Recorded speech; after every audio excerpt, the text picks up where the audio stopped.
Election fighters வழங்கும் 50-50 safety safety. தேர்தல் வருது ஜோரு ஜோரு. டெல்லி இருந்தா மோதி பாரு. நீ சைக்கிள்ல கொடுத்துட்டு ஆட்டைய போடுற. டிவி தரேன்னு அல்வா குடுக்குற. குழப்ப அரசியல் உன்னோட சிறப்பு. குடும்ப அரசியல் உன்னோட பொழப்பு. அரசு ஊழியர்கள் சங்க பிடிக்கிறது அம்மாவோட டேலண்ட்.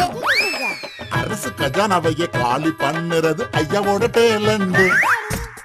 ஊழலுக்கு இன்சியலு உன்னோட பேரு. அப்ப லஞ்சத்துக்கு இன்சியலு உன்னோட பேரு. அரசியல் என்பதொரு பூக்கடை. நாம ரெண்டு பேரும் ஆக்கி போட்டோம் சாக்கடை. இனிமே சனங்களுக்கு முன்னால மட்டும் சண்டைய போட்டுக்குவோம். சரிசமமா தமிழ்நாட்டை பங்கு போட்டுக்குவோம். ஊழலிலும் லஞ்சத்திலும் 50-50. நாம ரெண்டு பேரு ஃபேமிலியும் சேஃப்டி சேஃப்டி. பக்கா சேஃப்டி சேஃப்டி. தங்களை பற்றி சிந்திப்பவர்களை வீட்டுக்கு அனுப்புங்கள். உங்களை பற்றி சிந்திப்பவர்களை கோட்டைக்கு அனுப்புங்கள். அனுபவத்தின் முதிர்ச்சியும் தமிழகத்தின் எழுச்சியும் கைகோர்ப்பது உங்களுக்காக, உங்களை வாழ வைப்பதற்காக.